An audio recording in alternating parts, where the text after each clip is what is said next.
Ya, Anda kembali di Apa Kabar Indonesia Pagi. Kita lanjutkan kembali perbincangan. Saya langsung lagi ke Pak Fikar. Pak Fikar, kalau Pak Kiai tadi kan menyoroti ada dua ya yang di-highlight setidaknya. Penghinaan terhadap personal, kemudian terhadap agama itu sendiri. Nah, dari pandangannya Pak Fikar, apakah unsur-unsur ini juga sudah tepat sesuai dengan praktik hukum gitu? Ya, oke.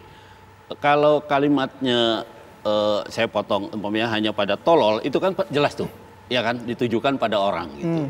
Tetapi kalau kalimat berikutnya, umpamanya ada yang berisi komentar gitu ya, atau ejekan atau apapun bunyinya, ya, dan itu melanggar, dianggap oleh para ahli itu melanggar ajaran, saya kira itu juga bisa diproses gitu.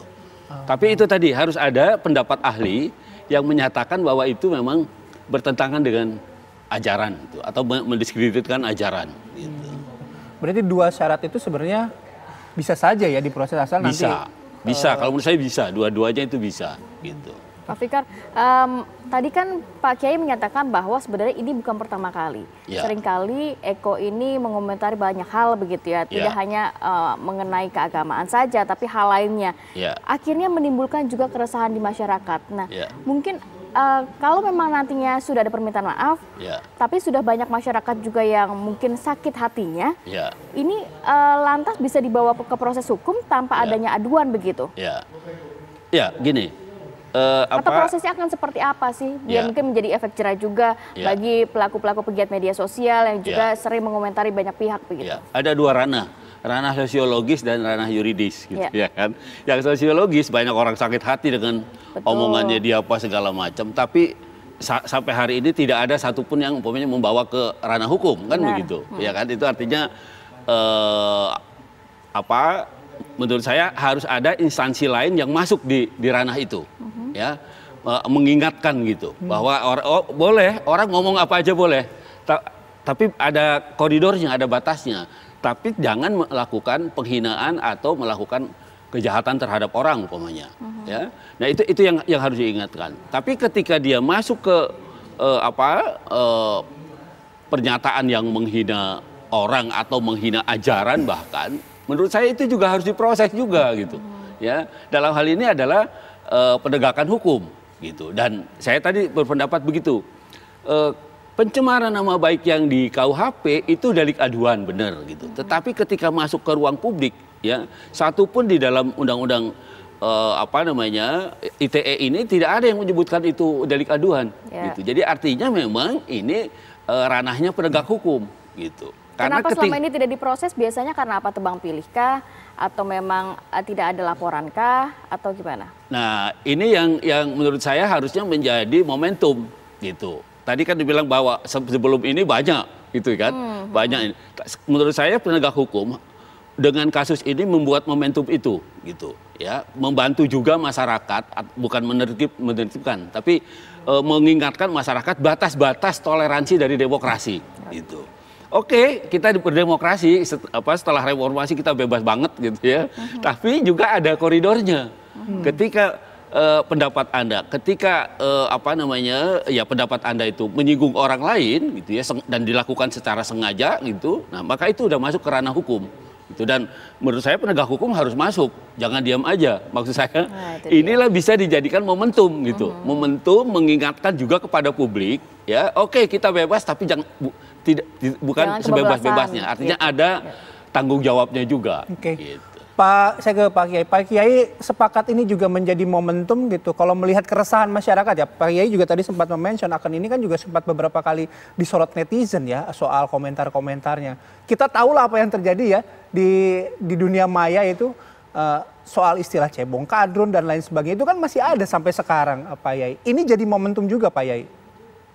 Ya, ini menjadi momentum. Semua tahulah tentang dia yang sekarang bermasalah itu. Bagaimana dia melakukan penetrasi kepada isu-isu keagamaan. Kemudian juga kadang-kadang mengomentari tentang bagaimana keulamaan itu. Kita tahulah dia apakah dia sebagai narator atau di cuitannya. Jadi menurut saya tadi momentum. Tapi saya ingin mengomentari berkenaan dengan keadilan hukum dan keadilan bermasyarakat.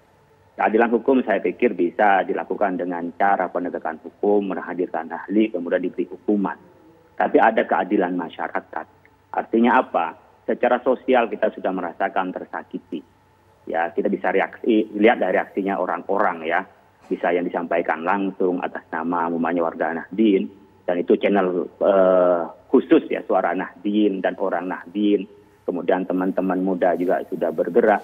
Di sini kan harus diperhatikan bagaimana suasana kebatinan yang dirasakan oleh kita tentang perilakunya. Nah, kalau bicara soal keadilan di sini sebenarnya saya ingin mengetuk hati ya, bagaimana keadilan prosedural itu juga bisa menyentuh pada keadilan sosial bagi kita semua, bagi seluruh rakyat ini, untuk kita melindungi beragama. Yang kedua, ini bisa menjadi momentum bagi kita. Ke depan kita akan banyak eskalasi bagaimana politik ini, kemudian juga interaksi sosial. Dan pastinya nanti akan muncul lagi seperti tadi adalah stigma-stigma buruk itu. Dan terhadap orang yang tidak sependapat, apalagi itu sekarang ada istilah politik identitas, sampai menghilangkan identitas politik. Jadi saya ingin membedakan nanti pada politik identitas dan identitas politik. Sehingga orang yang bicara agama yang tidak ada hubungan politik pun itu disikat sebagaimana kepentingan politik. Karena yang bersangkutan adalah jelas afiliasi politiknya, jelas dia bermain di politik gitu. Oleh karena itu saya di pelajaran momentum bahwa siapapun boleh mendukung calonnya, siapapun boleh menyampaikan idenya, tetapi ada keadaban di ruang publik, ada argumentasi yang mencerdaskan, bukan stigma-stigma buruk kepada kelompok lain. Apalagi membabi buta, mungkin pernah dia bersinggungan dengan orang yang membawa politik identitas, membawa keagamaan, ya. Tetapi sampai menyasar pada identitas politik atau identitas kepribadian. Saya ingin menyampaikan begini dulu, ilustrasi di publik ya, berkenaan dengan politik identitas dan identitas politik. Ini agak menyimpang sedikit, tapi tidak ada korelasinya dengan masalah ini yang bersangkutan dalam analisa saya. Orang yang saya juga tidak setuju dengan politik identitas, bahwa memilih pemimpin itu karena berdasarkan sukunya, berdasarkan kedekatannya, berdasarkan agamanya saja. Tetapi itu ya itu boleh, artinya saya setuju dengan hal itu. Tetapi jangan sampai menghilangkan kepada identitas politiknya.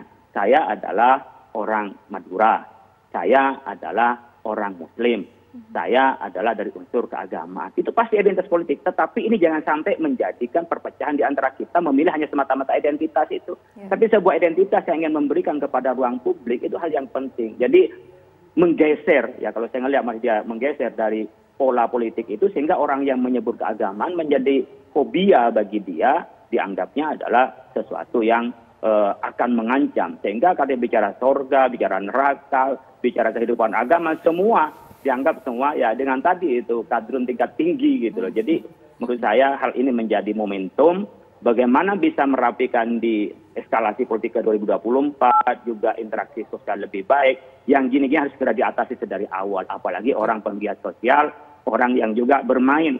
Pastilah kalau udah bermain politik ada kepentingan politik dan ingin juga berjibaku. Ada ya kompetisi yang kita inginkan ke depan adalah kompetisi yang sehat, bukan kompetisi antara anak bangsa yang saling menistakan. Kita bisa menjawab argumentasinya, kita bisa berikan dalil-dalilnya, bahkan bisa juga kita menolaknya, tetapi tidak menistakan terhadap pendapat orang lain, apalagi terhadap keyakinan orang banyak yang ada di Indonesia ini. Oke.